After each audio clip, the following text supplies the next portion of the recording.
नमस्कार साथियों, मैं गुड्डू चौधरी आपका स्वागत करती हूँ सरोकार एग्री इंस्टीट्यूट के डिजिटल प्लेटफॉर्म पर। जैसा कि हमने कल पढ़ा था लाइसोसोम, उसके बाद में आज हम पढ़ेंगे सेंट्रोसोम। तारकाय तारकाय को सर्वप्रथम देखने वाले वैज्ञानिक थे वो थे बेंडेन, और इसकी खोज की थी वो है बोवेरी। तारकाय पादप कोशिका में नहीं पाया जाता है, ये जंतु कोशिका में पाया जाता है। एक तारकाय में 2 तारक केंद्र होते हैं। तारक केंद्र होते हैं वो बैलगाड़ी के पहिए के समान होते हैं। ये पादप कोशिका में नहीं पाया जाता, जंतु कोशिका में पाया जाता है। और एक तारकाय में 2 तारक केंद्र होते हैं जो कि 90 डिग्री पर होते हैं। उसके बाद में होता है तारकाय होता है जो कि बैलगाड़ी के पहिए के समान होता है। इसके अंदर शुक्र नलिका से, ये शुक्र नलिका से बनता है।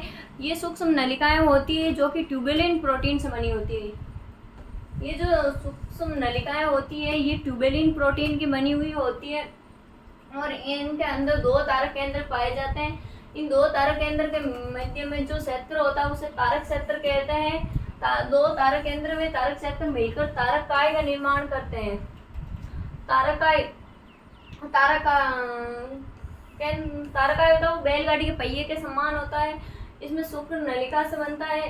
ये व्यवस्था 19+0 के रूप में होती है। इसमें सूक्ष्म नलिकाएं होती है वो ट्यूबुलिन प्रोटीन से बनी हुई होती है। इसके बाद में होता है सेंट्रल हब। इसकी जो संरचना होती है उसके जो मध्य में भाग होता है उसे सेंट्रल हब कहा जाता है। इसमें जो तारक केंद्र होते हैं वो 3-3 के जोड़े में पाए जाते हैं। इसमें जो ये इनके मध्य में जो तंतु होता है उसे प्राथमिक तंतु अरिस्पोक होते हैं, और जो 2 तारक के मतलब 3-3 तारक केंद्र के जोड़ों के मध्य में तंतु पाए जाते हैं उन्हें द्वितीयक तंतु कहा जाता है। इसके बाद में तारक केंद्र के कार्य। तारक केंद्र होते हैं वो विभाजन के तल के निर्धारण, इसी कारण इसे कोशिका केंद्र भी कहा जाता है।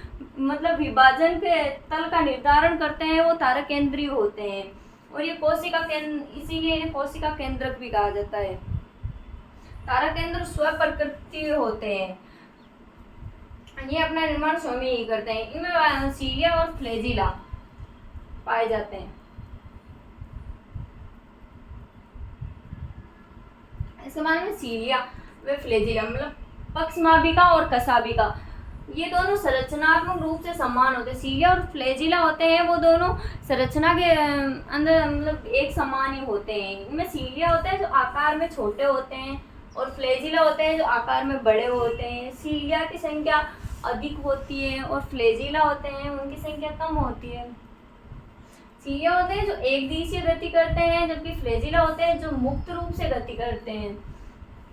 इनमें सीलिया होते हैं जो भोजन पकड़ने, सतह से चिपकने में और गमन में सहायक होते हैं। मतलब सीलिया है जो भोजन को पकड़ेंगे, सतह से चिपकेंगे और गमन में भी सहायता करते हैं, जबकि फ्लैजिला होते हैं जो ओनली वो गमन में ही सहायक होते हैं।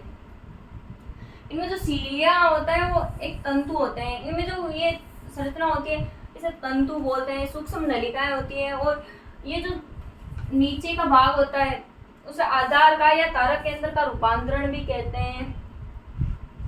फ्लैजिला होते हैं जो कि आकार में बड़े भी और संख्या में कम भी होते हैं।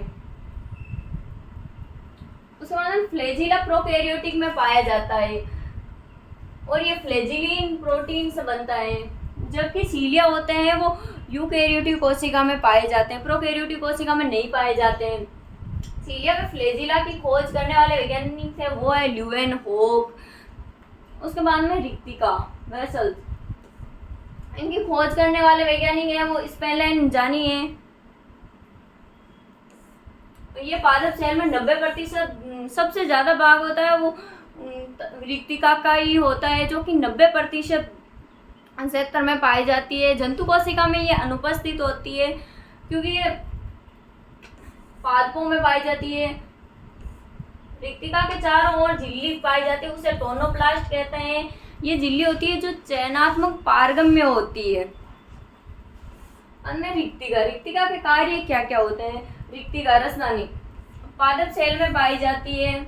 इसमें जल अपशिष्ट पदार्थ व एंथोसाइनिन वर्णक होते हैं। और सेकंड नंबर है खाद्य रिक्तिका। ये कवक व प्रोटिस्टा में पाई जाती है। खाद्य रिक्तिका होती है जो कि कवक व प्रोटिस्टा में पाई जाती है। उसके बाद में गैसीय रिक्तिका, ये ब्लू ग्रीन एल्गी, हरे जीवाणु, बैंगनी जीवाणु में पाई जाती है। और सबसे लास्ट में संकुचनशील रिक्तिका, ये अमीबा में पाई जाती है। अमीबा में जो संकुचन होता है वो इस रिक्तिका की वजह से ही होता है। और ये प्रसारण नियमन का भी काम करती है, मतलब उत्सर्जन का भी कार्य करती है। रिक्तिका होती है जो पादपों में पाई जाती है। सर्वाधिक भाग होता है जो रिक्तिका का ही होता है, ये जंतुओं में नहीं पाई जाती है। और सर्वाधिक रिक्तिका होती है जो अमीबा में पाई जाती है, प्रोटोजोआ में, जो कि प्रसारण नियमन का कार्य करती है।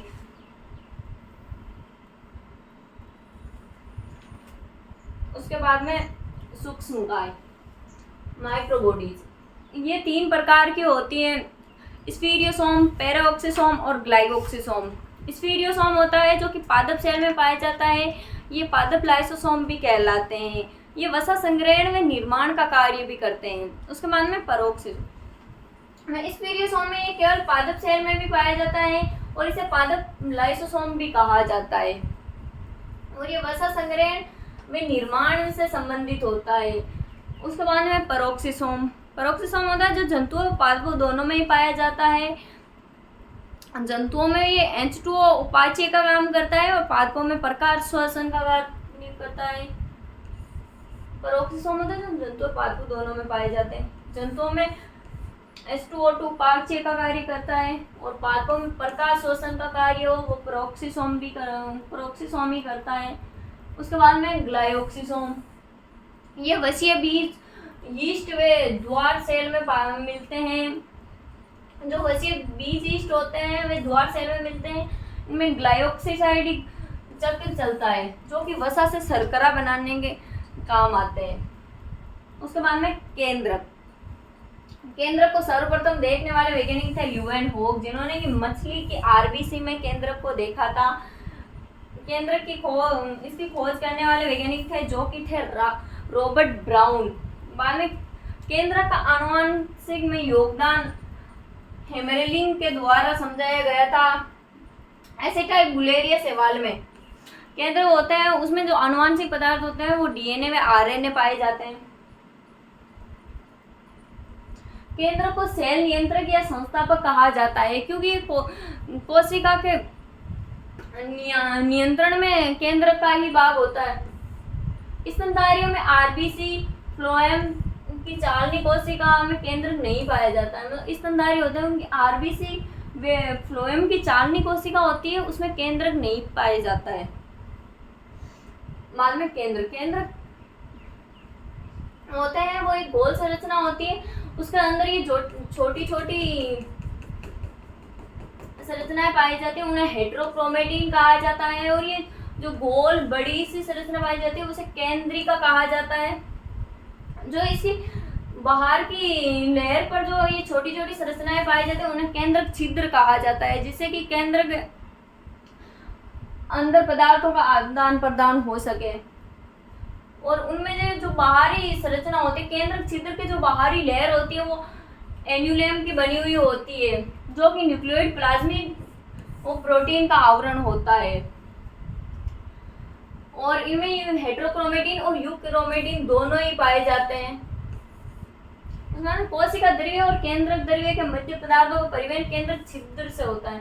मतलब जो कोशिका द्रव्य होता है और केंद्रक द्रव्य होता है, इन दोनों के मध्य पदार्थों का जो आदान प्रदान होता है, परिवहन होता है, वो केंद्रक छिद्र से ही होता है।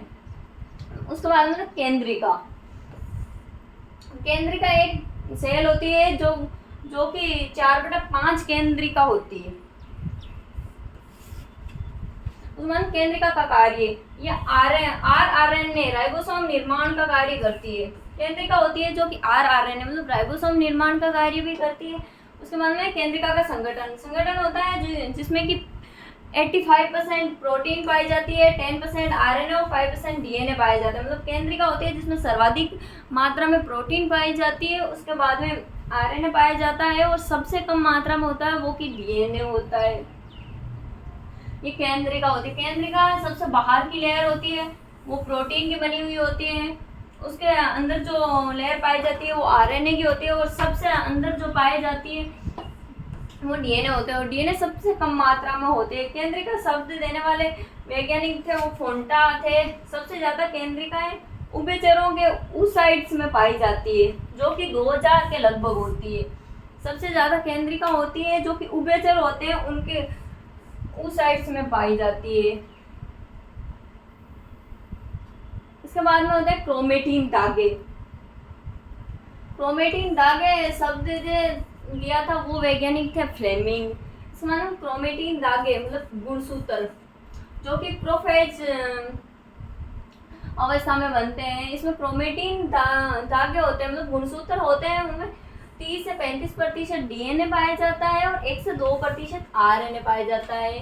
उसके बाद में प्रोटीन पाई जाती है जो सर्वाधिक मात्रा में होती है। इनमें 2 प्रकार की प्रोटीन होती है, हिस्टोन प्रोटीन और non histone protein.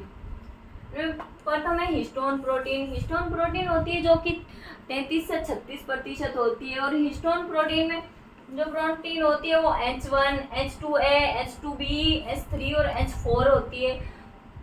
Non histone protein होती है जो कि 28% होती है।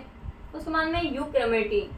क्रोमेटिन धागों में पाए हेट्रोक्रोमेटिन होते हैं और यूक्रोमेटिन, 2 प्रकार के धागे पाए जाते हैं।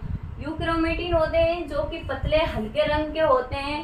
हेट्रोक्रोमेटिन होते हैं जो कि मोटे व गहरे रंग के होते हैं। यूक्रोमेटिन कम व कुंडलित होते हैं, जबकि हेट्रोक्रोमेटिन गहन कुंडलित होते हैं।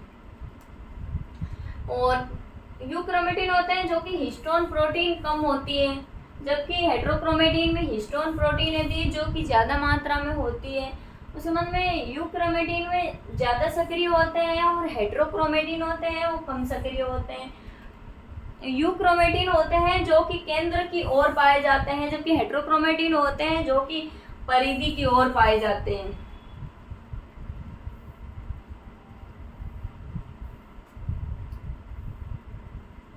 जैसे कि यह